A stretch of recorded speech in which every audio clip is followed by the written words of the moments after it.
अस्सलाम वालेकुम बेटा। In the last class we started rate of reaction, it's third class, और इसमें जो है हमने ऑर्डर ऑफ रिएक्शन की बात की थी।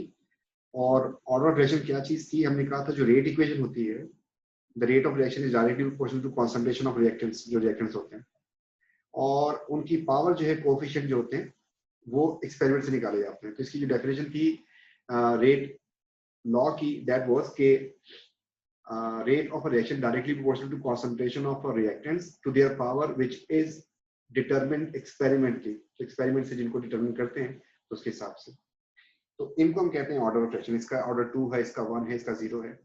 इस तरीके से जो है हमने कहा कि the reaction is first order with second order with respect to A, it's a first order with respect to B.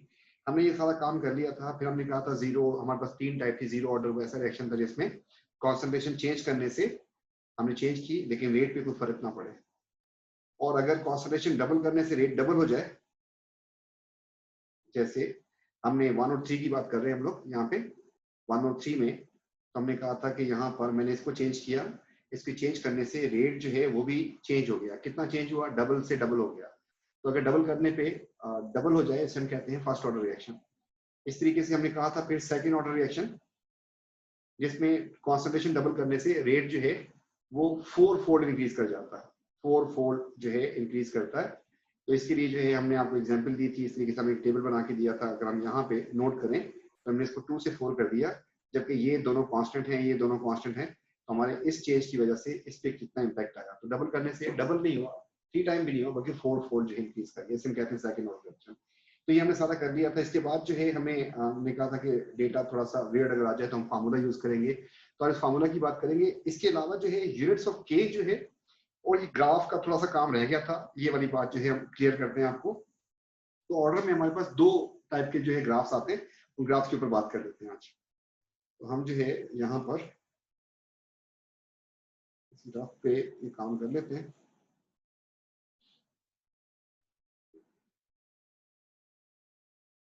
यहाँ पे कर लेते हैं। तो नंबर 1 जो है हमारे पास ग्राफ्स की बात कर लेते हैं।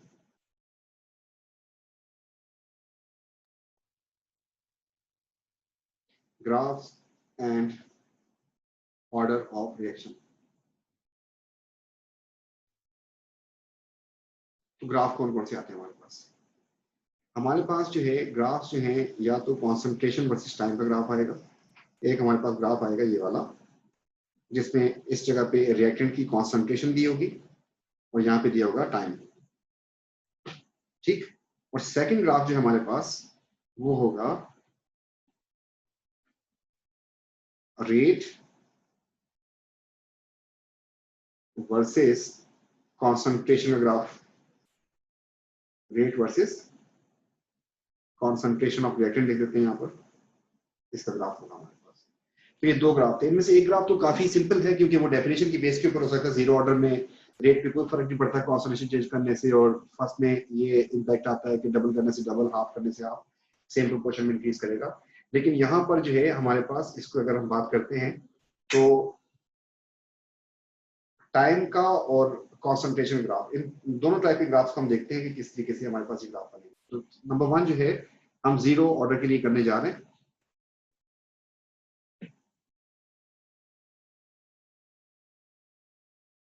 तो अगर हमारे पास जीरो ऑर्डर हो, उसमें ये दोनों ग्राफ कैसे होंगे? उसमें पहला ग्राफ जो है सिंपल वाला होता है, वो मैं आपको बना के दिखा देता हूँ। पहले आपसे बनवा लेते हैं इसको, सिंपल सा है। और दूसरा वाला ग्राफ जो है वो जो है किसी बंदे ने किसी एक्सपेरिमेंट की बेस के ऊपर बताया, इसका भी फिर हमें फायदा होगा।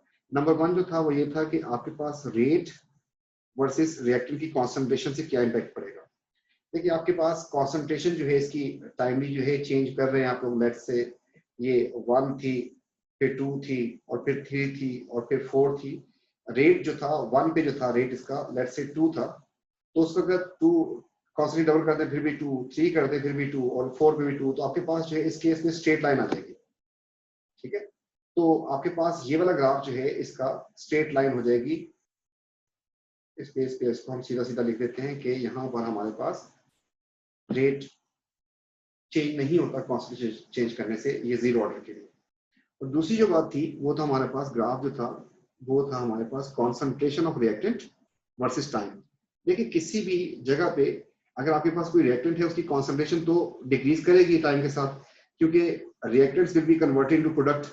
तो रिएक्टेंट अगर प्रोडक्ट में कन्वर्ट हो रहा है तो उसमें उसकी कॉन्सेंट्रेशन तो ड्रॉप करेगी। अब ये जो ड्रॉप होता है ये किसी ने मतलब इसको बड़े गौर से देखा, उसने हमें इस पे क्लू दिया, उसने कहा कि इसमें आपके पास कुछ ऐसी लाइन आ जाती है स्ट्रेट लाइन, और इसका स्लोप जो है नेगेटिव आ रहा है, तो ये जो है इसको हम कहते हैं डिक्रीजेस विद नेगेटिव स्लोप।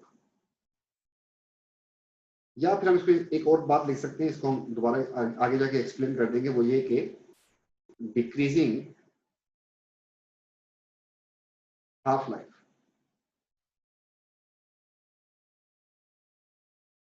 इसकी हाफ लाइफ जो है वो डिक्रीज कर रही होती है। ये वाली बात जो है थोड़ी सी अभी आपके लिए थोड़ी सी डिफिकल्ट होगी समझने के लिए, तो ये बात मैं अभी आपको समझा देता हूँ। ये स्टैटिक लगा दिया इसको। इसके अलावा जो है यूनिट ऑफ के की बात करते हैं, तो के का यूनिट भी हम निकालना यहीं पे सीख लेते हैं। अगर आपके पास रेट इज इक्वल टू के और रिएक्टेंट की कॉन्सेंट्रेशन और ये जीरो ऑर्डर है, अगर जीरो ऑर्डर है उसमें के का यूनिट क्या बनेगा। आपको पता है कि रेट का जो यूनिट होता है वो देख लें क्या होता है, और इस कॉन्सेंट्रेशन का यूनिट क्या होता है, तो के का यूनिट निकल आएगा आपके पास। तो आपके पास इसका जो यूनिट बनता है दैट इज मोल पर डेसीमीटर क्यूब पर सेकेंड। के को आप छोड़ दें, और ये ब्रैकेट का मतलब होता है कॉन्सेंट्रेशन, तो आपने लिखा मोल पर डेसीमीटर क्यूब एंड पावर कितनी है, जीरो। जीरो अगर पावर हो उसका मतलब हो जाता है 1, तो ये हमारे पास बन जाएगा के इंटू 1, और यहाँ पर आ जाएगा हमारे पास मोल पर डेसीमीटर क्यूब पर सेकेंड। तो जो फाइनली बन जाएगा हमारे पास जीरो ऑर्डर में हमारे पास के जो है वो हो जाता है मोल पर डेसीमीटर क्यूब पर सेकेंड। तो ये हमारे पास इसका यूनिट आ गया। आगे प्रोसीड करते हैं, तो हम फर्स्ट ऑर्डर में देखते हैं कि उसमें क्या क्या मामला होगा। तो यहाँ पे हम लिखने जा रहे हैं फर्स्ट ऑर्डर। फर्स्ट ऑर्डर के लिए भी वो हम 3 ग्राफ और के की वैल्यू निकालनी है, तो उसमें क्या कैसे कैसे ये ग्राफ बनेंगे। तो पहली बात तो ये है आपके पास कि ये ग्राफ होगा और ये दूसरा ग्राफ हो गया आपका। उसी से बात स्टार्ट करेंगे, जो आपको आता है वो है रेट वर्सेस रिएक्टेंट की कॉन्सेंट्रेशन। देखिए अगर आपकी कॉन्सेंट्रेशन 1 थी तो रेट अगर 2 था, कॉन्सेंट्रेशन आपने 2 कर दी तो रेट 4 हो जाएगा। इसको 3 कर दिया तो ये 6 हो जाएगा। ये इसको 4 कर दिया तो ये 8 हो जाएगा। तो आपके पास जो पॉइंट्स बनेंगे कुछ इस तरीके से बनेंगे और आपके पास स्ट्रेट लाइन आ जाएगी। इस तरीके से इसमें 45 के एंगल पे, मतलब दोनों तरफ से बराबर बराबर डायरेक्ट इम्पैक्ट आता है इसका, और उस बेस के ऊपर जो है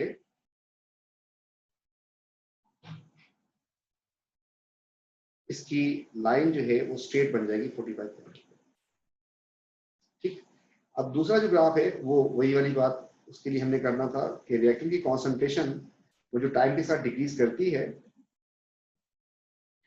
तो इसमें भी डिक्रीज करेगी, लेकिन इसमें डिक्रीज इस तरीके से करेगी कि इसकी हाफ लाइफ कांस्टेंट रहेगी। इसका मतलब ये हुआ कि अगर फॉर एग्जांपल हमारे पास जो है ये वैल्यू जो है शुरू में उसकी कॉन्सेंट्रेशन थी 2.0, अब 2.0 का जो हाफ होता है वो हो जाता है 1.0, और 1.0 का हाफ जो है मतलब यहाँ पर आ जाएगा आपके पास बिल्कुल मिड में आ जाएगा 1.5। इस तरीके से जब और नीचे जाते हैं तो इसका मतलब आ जाएगा हमारे पास 0.5 और फिर नीचे आ जाएगा 0। कहते हैं इसकी हाफ लाइफ जो है कांस्टेंट होती है, मतलब कॉन्सेंट्रेशन को हाफ होने के लिए जो टाइम लगेगा, फर्दर कॉन्सेंट्रेशन को हाफ होने के लिए भी उतना ही टाइम लगेगा, और उसकी फर्दर होने के लिए भी उतना ही टाइम लगेगा। तो ये हाफ लाइफ जो है मतलब कॉन्सेंट्रेशन हाफ होने के लिए जो टाइम लगता है एक दफा, वो बार बार वही लगता रहेगा। इस बेस के ऊपर जो है अगर मैं पॉइंट लगाऊं यहाँ पर शुरू में 0 पे कॉन्सेंट्रेशन ये थी, और जो है फिर इसके बाद जो है आपके पास ये होगी कॉन्सेंट्रेशन, और फिर जो है यहाँ पर इसको अगर मैं यहाँ पर पहले से ही मार्क कर लूँ तो मेरे पास आसानी हो जाएगी। और वो ये मार्किंग करनी थी मुझे कि हाफ लाइफ जो है कि कांस्टेंट रखनी है, तो मैंने यहाँ पर कहा कि एक मेरी हाफ लाइफ ये हो गई, दूसरी हाफ लाइफ मेरी ये हो गई, और तीसरी हाफ लाइफ है मैंने ये कर दिया। इसको मैंने 10 लिख दिया, 10 सेकेंड या 10 मिनट्स, इधर 20 लिख दिया और इधर मैंने 30 लिख दिया। तो कहते हैं जो पहला हाफ होने के लिए टाइम लगेगा, सेकेंड हाफ होने के लिए भी उतना ही टाइम लगेगा, और थर्ड हाफ होने के लिए इसका जो हाफ होगा उसके लिए भी उतना ही टाइम लगेगा। तो इस बेस के ऊपर आपके पास ये हिसाब किताब होगा। आपके पास कॉन्सेंट्रेशन डिक्रीज तो कर रही है लेकिन हाफ लाइफ कांस्टेंट होगी, ये बात और भी एक्सप्लेन हो जाएगी। तो यहाँ पर इसको मैं मिलाता हूँ, कनेक्ट करता हूँ, तो हमारे पास कुछ कर्व टाइप की चीज बन जाएगी। पहले कर्व नहीं थी, इसको जरा और अच्छा करने की कोशिश करते हैं। तो कुछ ऐसी लाइन आ जाएगी हमारे पास। अब अगर इसमें हम हाफ लाइफ की बात करते हैं तो यहाँ से हम एक आपको दिखाते हैं कि इसका जो हाफ होने के लिए 2 का हाफ 1 होता है, उसको जितना टाइम लगा, और 1 का हाफ कितना होता है 0.5, उसको जो टाइम लगा, और इस तरीके से 0.5 का जो हाफ होता है वो होता है 0.25, मतलब 0.25 के लिए जो टाइम लगेगा ये सारे टाइम्स बराबर होंगे। तो पहला हाफ होने के लिए 10 मिनट्स लगे, अगर सेकेंड हाफ होने के लिए उसका कॉन्सेंट्रेशन को फर्दर हाफ होने के लिए भी फिर 10 मिनट्स लगे, और उसके बाद जो है फिर फर्दर हाफ होने के लिए भी 10 मिनट्स लगे। तो इसमें कहते हैं यहाँ पर कि डिक्रीजिंग तो है, वो तो कॉन्सेंट्रेशन डिक्रीजिंग होगी। तो हम यहाँ पे लिखेंगे फर्स्ट ऑर्डर हैज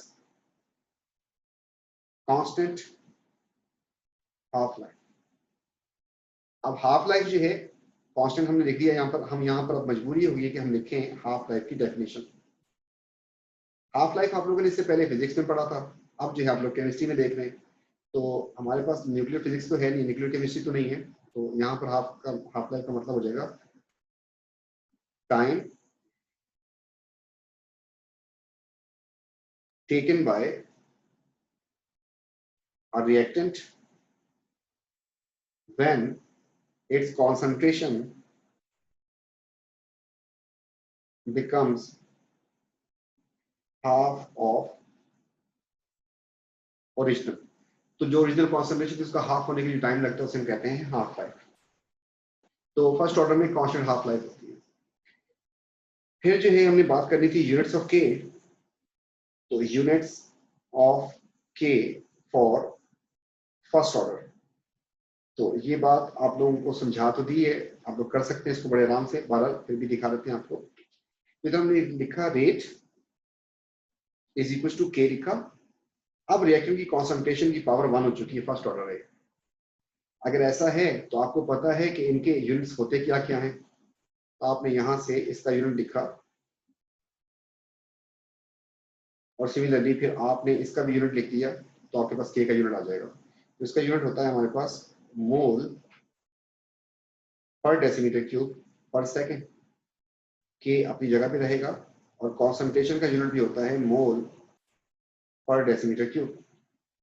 अब ये जो चीज थी, ये पूरी चीज वहां जाके डिवाइड हो जाएगी। अगर डिवाइड हो जाएगी तो हमारे पास आ जाएगा के इज इक्वल टू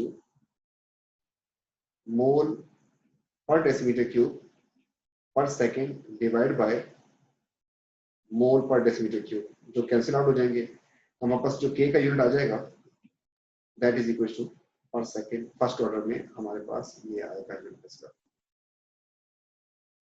ठीक हो गया। अब चलते हैं सेकेंड ऑर्डर की तरफ। तो अगर हमारे पास सेकेंड ऑर्डर हो तो उसमें जो हमारे पास ग्राफ कैसा होगा और के का यूनिट क्या होगा, तो हम पहले के यूनिट पारी कर लेते हैं। तो पहले हम लिखते हैं यूनिट्स ऑफ के, वो क्या होंगे। तो इसके लिए हमने लिखा कि हमारे पास रेट होगा, फिर के होगा, और इस बार रिएक्टर की कॉन्सेंट्रेशन की पावर 2 होगी सेकेंड ऑर्डर में, ऐसा होगा।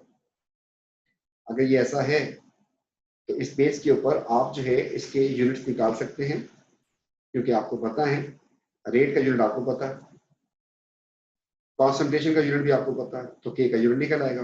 यहाँ पे हमने लिखा मोल पर डेसीमीटर क्यूब पर सेकेंड, जबकि यहां पर हमने लिखा मोल पर डेसीमीटर क्यूब का स्क्वायर। फिर वही बात, के को अगर रखना है तो इसको जाके वहां पे डिवाइड होना होगा, तो डिवाइड होने के बाद ये बन जाएगा आपके पास मोल पर डेसीमीटर क्यूब पर सेकेंड, और डिनोमिनेटर में हमारे पास आ जाएगा मोल पर डेसीमीटर क्यूब की पावर 2। ऊपर देखिए तो पावर 1 है, ऊपर की पावर 1 है, नीचे की पावर 2 है। इसका मतलब ये हुआ कि कैंसिलेशन कुछ ऐसी होगी कि ये और ये खत्म हो जाएगा, तो आपके पास नीचे बन जाएगा ये, या आप इसको ऐसे भी लिख सकते हैं कि ये आपके पास कुछ इस तरीके से कन्वर्ट हो जाएगा कि मोल पर डेसीमीटर क्यूब की यहाँ पे पावर 1 है, नीचे पावर 2 थी एंड पर सेकेंड लिख दिया। इसका आंसर आ जाएगा आपके पास मोल पर डेसीमीटर क्यूब की पावर -1 पर सेकेंड। और इसको ओपन कर दे तो हमारे पास बन जाएगा मोल -1 हो जाएगा और dm +3 हो जाएगा पर सेकेंड। ये बन जाएगा k का यूनिट। तो आप जो है इसको पूरा मैंने सॉल्व करके दिखा दिया मैथ्स के हिसाब से। और अगर ना करते आप लोग तो आप लोग यहाँ से भी देख सकते थे कि यहाँ से ये कैंसिल हो जाएगा तो आपके पास नीचे पावर 1 बच जाएगी। ये पावर जब ऊपर जाएगी तो माइनस हो जाएगी, तो आपके पास इसका आंसर ये आ जाएगा। अब चलते हैं ग्राफ की तरफ। तो हमने यहाँ पे एक लाइन खींची और ग्राफ की बात करते हैं तो हमारे पास दो ग्राफ आते हैं। एक ग्राफ है हमारे पास जिसको हम लोग यूज टू हैं, दूसरा ग्राफ जो है उसके बारे में अभी पढ़ रहे हैं हम लोग। और वो ग्राफ है हमारे पास, पहला है रेट वर्सेस कॉन्सेंट्रेशन का और दूसरा होगा हमारे पास concentration of reactant versus time का। तो यहाँ पर भी कॉन्सेंट्रेशन जो है रिएक्टेंट की ही होती है, हमने ये लिख दिया। देखिए अब इसमें कैसा होगा, हमारे पास ग्राफ की शेप कैसी होनी चाहिए। लेट्स से हमारे पास कॉन्सेंट्रेशन 1 थी और रेट था हमारे पास 2। कॉन्सेंट्रेशन हमने 2 कर दी तो रेट जो है हमारे पास 4 नहीं हुआ, 6 नहीं हुआ, बल्कि 8 पे पहुंच जाएगा। तो हमारा पहला पॉइंट यहाँ आएगा और दूसरा पॉइंट आएगा यहाँ पर। तो हमारे पास ऐसा कोई एक्सपोनेंशियल ग्राफ बनेगा इसमें।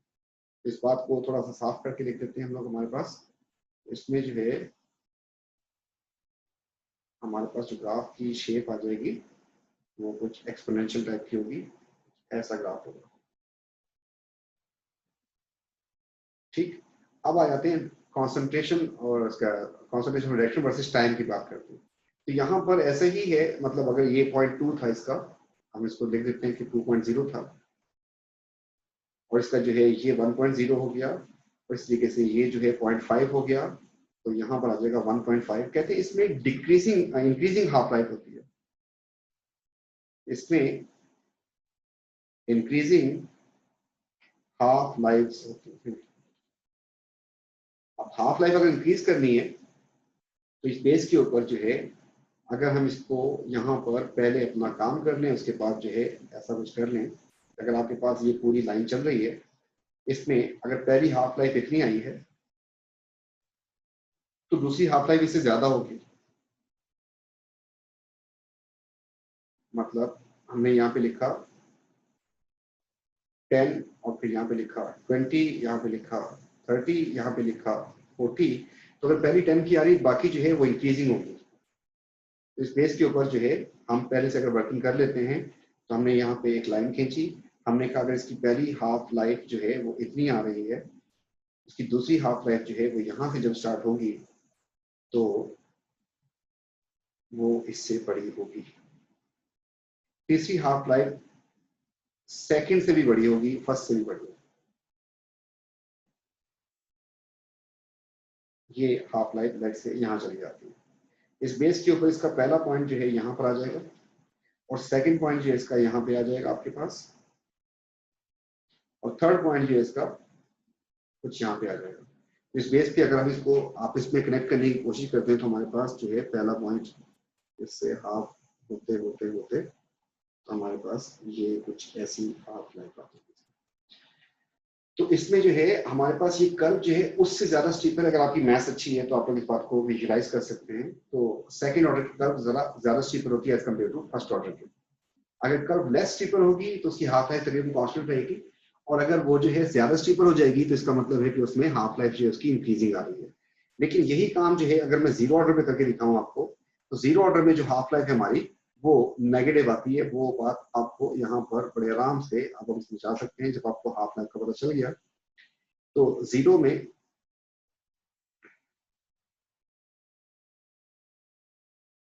यहाँ पर हमने लिखा रिएक्टिव कॉन्सेंट्रेशन, यहाँ पे लिखा हमने टाइम, इसमें होती है स्ट्रेट लाइन। तो हम यहाँ पे पहले स्ट्रेट लाइन खींच देते हैं ऐसे। अब लेट से इसको मैंने 2.0 मार्क कर दिया तो यहाँ पर आ जाएगा इसका 1.0, इसका 0.5 हो जाएगा। इसको देखिए, अगर हाफ लाइफ इसकी हो रही है, पहली हाफ लाइफ इसकी यहाँ से ये आ रही है, तो दूसरी इसकी देखिए छोटी आएगी, तीसरी जो है इसकी और छोटी हो जाएगी, यहाँ तक आ जाएगी। इस पे पहली हाफ लाइफ बड़ी है, ज्यादा टाइम लगा था, सेकंड हाफ लाइफ छोटी हो गई, और थर्ड हाफ लाइफ जो है वो और छोटी हो जाएगी। तो इसमें इसमें हम फर्स्ट ऑर्डर में कहते हैं decreasing half life, half lifes. तो इस बेस के ऊपर आपको दिखा देते हैं, इसमें हमारे पास जीरो में ऐसा था। ठीक है, तो अब ये सारे के सारे ग्राफ जो है हमें पता होने चाहिए, तो इसमें कैसा कैसा मामला होता है इसको जरा क्लियर करना। तो ये जो भी बात की हमने, इसको हम जो है समरी टाइप की एक बात जो है कंक्लूड करते हैं और खत्म करते हैं इसको। तो हमारे पास जो है आप देखते हैं कि कैसे कैसे ग्राफ आते हैं। सारे ग्राफ्स को मैं एक ही जगह पे लिखने की, बनाने की कोशिश करता हूँ। हमने ये लाइन खींची,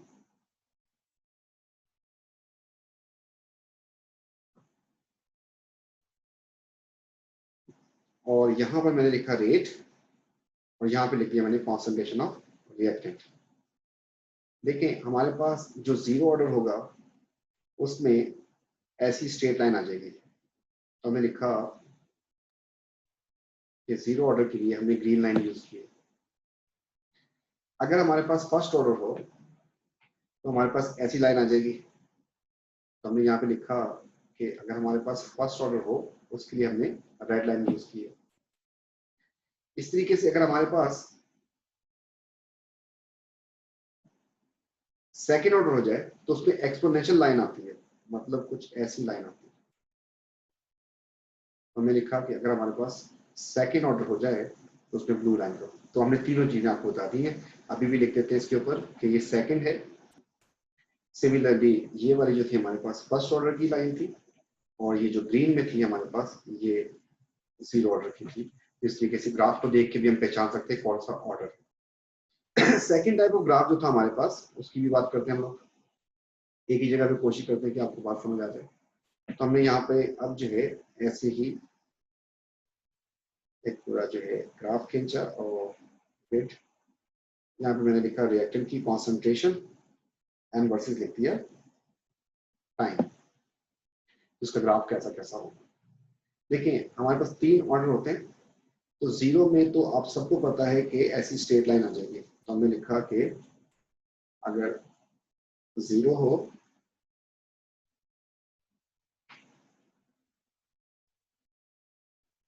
तो उसको हमने रेड से मार्क किया। अगर हमारे पास फर्स्ट हो तो फर्स्ट में जो है हमारे पास लाइन जो है कुछ कर्व आती है,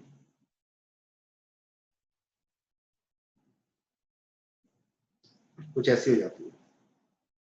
तो फर्स्ट की लाइन ऐसी होगी, आप इस पर वर्किंग करके देख भी सकते हैं। और इस तरीके से अगर हमारे पास सेकेंड ऑर्डर हो तो उसमें कर्व ही होगी, लेकिन जरा ज्यादा स्टीपर होगी। तो सेकेंड में हमारे पास जरा ज्यादा स्टीपर आ जाती है जिसमें हाफ लाइफ। तो अगर आप इसमें वर्किंग करके देखें, ग्रिड के ऊपर बना के देखें, तो आपके पास कुछ ऐसी ही लाइनें आएंगी। और यूनिट्स ऑफ के जो है वो इशू काफी हद तक सॉल्व हो चुका होगा। एक चीज हमने और की थी, हमने कहा था कि जब हमारे पास जो टेबल बना के दिया था ना, ये वाला जो टेबल था हमारे पास, इससे पहले हमने टेबल से आपको समझा ये टेबल, ये काफी आसान था। इस आसानी को मुश्किल बनाने के लिए वो आपको डबल नहीं करता, वो हाफ नहीं करता, बल्कि वो जो है 3 टाइम ज्यादा कर देगा, 30% ज्यादा कर देगा, 40% डिक्रीज कर देगा। तो आपको डेटा जरा भेड़ देता है। तो उसके लिए जो है सॉल्व करने के लिए हमने कहा था हम एक फार्मूला यूज करेंगे, C2/C1 वाला फार्मूला। तो इस पर जरा दिखा दूं कि वो फार्मूला ये था, डिटर्मिनेशन ऑफ ऑर्डर। तो आप जो है इसको यूज करेंगे। ये बात भी हमने पिछली क्लास में कर ली थी, बार फिर भी बता देते हैं आपको। तो ऑर्डर इससे निकल आएगा आपके पास। C2 is a higher concentration, C1 is a lower concentration, R2 is a rate at a higher concentration, and this is a rate at a lower concentration. ठीक है जी।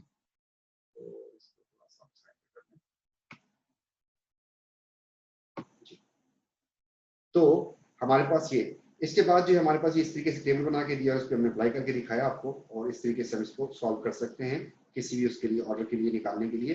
तो अब जो है हम इसको यूटिलाइज करेंगे। तो मैं यहाँ से इसको कॉपी कर रहा हूँ, और इसकी बेस के ऊपर आपको कुछ और जो है बातें समझाएंगे। इसको कर लेते हैं कॉपी यहाँ से, और इसको हम पेस्ट करते हैं आगे। तो यहाँ पे आ जाते हैं।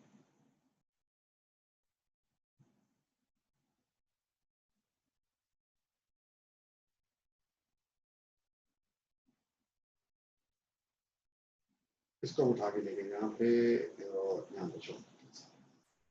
फिर जो है इस तरीके से हम अब इसको थोड़ा स्ट्रेच करके नीचे कर लेते हैं। देखिए अगर आपके पास ये इक्वेशन दी भाई ने, आपसे कहता है इसकी रेट इक्वेशन लिखो, तो आप क्या लिख सकते हो भाई? आप लिख सकते हो रेट इज इक्वल टू के एंड ए की पावर आपको नहीं पता, आपने एक्स कर दिया, बी की पावर आपको नहीं पता, आपने वाई कर दिया, सी की पावर आपको नहीं पता, आपने जेड कर दिया। तो ये जो आपके पास है जो इनकी कोफिशिएंट बन रहे हैं, ये आपको फाइंड करने हैं। लेट्स से ये फाइंड करना, ये फाइंड करना, ये फाइंड करना, वरना रेट इक्वेशन आपने लिख दी है और ये अभी तक कुछ भी नहीं। इनको फाइंड करने के लिए उसने कहा कि मैंने सीरीज ऑफ एक्सपेरिमेंट किया और आपसे ये डेटा दे दिया, और इसको डेटा को देखते हुए जो है वो आपसे कह रहा है कि आप जो है इनके ऑर्डर भी निकालें और ये जो फिल इन द ब्लैंक है इनको भी कंप्लीट कर दें। तो इसको करने के लिए हम 2-3 काम करते हैं। इसमें हम पहले ऑर्डर ढूंढने की कोशिश करते हैं कि ए, देखिए मैं ए का अगर ऑर्डर ढूंढना चाह रहा हूँ कि ए के लिहाज से क्या फर्क पड़ता है, तो ए जो है जब चेंज हो रहा हो तो बी और सी को कांस्टेंट होना चाहिए। तो अगर हम पहले डेटा को चेक करें तो ये चेंज हो रहा है, ये भी चेंज हो गया ना, इसको नहीं चेंज होना चाहिए था, छोड़ देते हैं इसको। फिर ये अगर चेंज हो रहा है तो ये भी चेंज हो रहा है 1 और 3 में, ये भी नहीं देख सकते। हम देखते हैं निकाल किसको सकते हैं, फिर देखते हैं गौर से इसमें। तो अगर मैं गौर से देखें तो हमारे पास ये वाला जो मामला बन रहा है, ये देखिए कांस्टेंट है, कौन? बी और सी कांस्टेंट है दोनों की कॉन्सेंट्रेशन, लेकिन उस वक्त जो है कॉन्सेंट्रेशन इसकी चेंज हो गई है। अब क्या उसने डबल किया? उसने तो ठीक ठाक बढ़ा दिया, इसको 6 टाइम बढ़ा दिया। अब इसका क्या इम्पैक्ट आएगा? अगर आप कॉमन सेंस यूज करेंगे आप फंस सकते हैं, तो उसके लिए हम C2/C1 वाला फॉर्मूला यूज करेंगे। लेकिन दोबारा सुन लें, मैं जब ऑर्डर निकालने जा रहा हूं तो मुझे देखना है कि जिसका ऑर्डर निकालना है उसकी कॉन्सेंट्रेशन चेंज होनी चाहिए, बाकियों की कांस्टेंट होनी चाहिए। इस बेस के ऊपर from very experiment number 1 and experiment number 4 जो है हमारे पास ये डेटा आ रहा है, और इसी वक्त हमने देखा इसका क्या मामला बन रहा है, ऊपर भी बढ़ा, इसका मतलब ये जीरो ऑर्डर है। अब इसी जीरो ऑर्डर को मैं प्रूव करने के लिए जो है आपको ये डेटा आपको दिखा दूंगा कि कैसे इसको सॉल्व करेंगे। हम यहाँ पे लिखेंगे फ्रॉम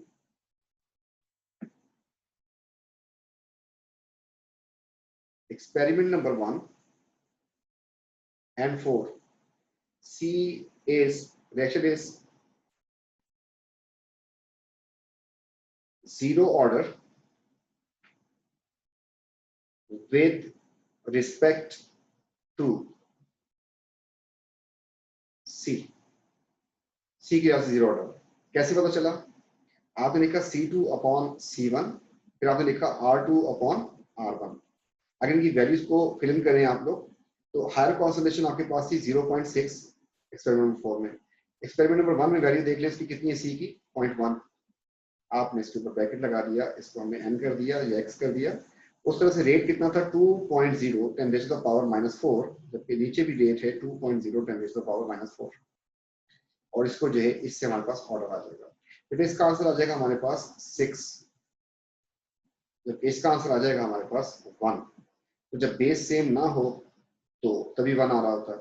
इसका मतलब ये हुआ, इसको मैं ऐसे भी करके लिख सकता हूँ 6 इधर से पावर ये है, जबकि इसमें 6 की पावर आपके पास इससे जो है ऑर्डर आ गया। जब बेस सेम ना हो, तो आप इससे भी निकाल सकते हैं, और वरना जो है मैथ्स अगर अच्छी है तो आप ऐसे भी कर सकते हैं। ठीक, तो इसकी बेस के ऊपर जो है हम सेकंड वाले का भी ऑर्डर निकालते हैं। तो हमने इसके ऊपर लिख दिया कि ये जो है सेकंड जीरो ऑर्डर हो गया। बेटा जैसे ही जीरो ऑर्डर हुआ इसका मतलब ये सारा डेटा पा लेगा, इससे हमें फिर कुछ लेने देना नहीं है, अब दोबारा चेक ही नहीं करेंगे इसको, इससे तो कोई इम्पैक्ट ही नहीं पड़ना। तो अब इस बेस के ऊपर कि जब इससे कोई इम्पैक्ट नहीं पड़ना तो हम जो है इसको किस तरीके से सॉल्व करें बाकियों को, तो हमारे लिए ये डेटा बिल्कुल फारिग हो गया। तो अब जो है हम देखते हैं 1 और 2 से किसी को कंपेयर कर सकते हैं। 1 और 2 में दोनों चेंज हो रहे हैं, छोड़ देते हैं। अच्छा 2 और 4 को देखें, 2 और 3 को, 2 और 3 में ये चीज कांस्टेंट है आपकी, ये चीज कांस्टेंट है, जबकि ये चीज चेंज हो रही है, और यहाँ पे 16 से 64 हो गया। तो रेट में फर्क तो आ रहा है, लेकिन जरा ज्यादा ही आ रहा है। 16 का डबल नहीं हुआ, बल्कि ये चला गया है 4 फोल्ड पे, सेकेंड ऑर्डर हो गया है। लेकिन इसको मैं प्रूव भी करता हूँ यहाँ पर। तो इसको जो है हमने एक्सपेरिमेंट नंबर कौन कौन से हो रहे हैं 2 और 3, तो हमने लिखा यहाँ पे कि from experiment number 2 and 3. Reaction is second order with respect to B. अब ये कैसे, ये तो आंसर में बाद में लिखना था, तो खैर हो गई, हमने यहाँ पे लिखा फिर कि C2 upon C1 is equal to R2 upon R1 का जो आंसर आ रहा है हमारे पास, इसकी पावर n, और यहाँ से जो हमारे पास आएगा वो ऑर्डर होगा। तो इसको हम फिल इन करते हैं। तो हायर कॉन्सेंट्रेशन 2 and 3 में 4 and 2 है, एंड रेट आपके पास 64 और 16 है। तो हमने लिखा 4 है या 0.4 और नीचे लिखा 0.2 और लिखा हमने 64.0 10 raised to the power minus 4, जबकि नीचे लिखेंगे 16 10 raised to the power minus 4। यहाँ पे ब्रैकेट लगा दी हमने। इसका आंसर आ गया 2, जबकि इसका आंसर आ जाएगा हमारे पास 4, जिसको हम सॉल्व कर सकते हैं कुछ इस तरीके से कि 2 की पावर n, तो वहां पर बन रही है 2 की पावर 2, तो आपके पास ऑर्डर आ गया इसका। ठीक है, तो ये चीज जो थी हमने इसको मैथमेटिकल फॉर्म में इस तरीके से भी लिखा जा सकता है। इससे हमारे पास सेकंड ऑर्डर आ गया। हमने इसको भी क्लोज किया और जो है अब हमारे पास रह गया ए का ऑर्डर जो है वो नहीं बता दें, उसको निकालने के लिए चलते हैं। देखते हैं एक्सपेरिमेंटल डेटा किस किस को उठाएं, हमारे पास जो है ए का ऑर्डर आ जाए। उस वक्त बी को कांस्टेंट होना चाहिए और ए को चेंज होना चाहिए। चीज है जिसमें ऐसा हो रहा था जी। तो कौन सी ऐसी जी मुझे मिल गया। ये देखें, ये सेम है, ठीक है, जबकि ये जो चीज है ये चेंज हो रही है। ए की कॉन्सेंट्रेशन जो है हमने डबल कर दी, जबकि बी की कॉन्सेंट्रेशन हमने सेम रखी। सी तो वैसे ही फारिग था। अब रेट पे देखते हैं क्या फर्क आया। तो रेट देखें क्या हुआ, 16 का डबल हो गया 32। कॉन्सेंट्रेशन डबल करने से रेट भी डबल हो रहा है, इसका मतलब ये आपके पास फर्स्ट ऑर्डर हो रहा है। स्पेस के ऊपर एक्सपेरिमेंट 1 and 8 है हमारे पास, हमने लिखा सॉरी 2 and 8, हमने यहाँ पे इसके लिए लिखा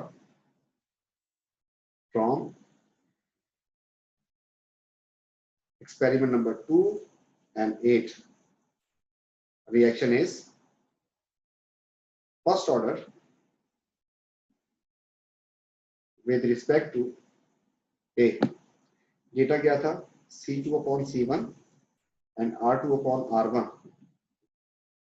C2 हमारे पास 0.4 था, ये 0.2 था, रेट था इस पे 32.0 10 raised to the power minus 4, जबकि यहाँ पे था 16.0 10 raised to the power minus 4, और इसकी पावर से उसका ऑर्डर यहाँ से आएगा हमारे पास।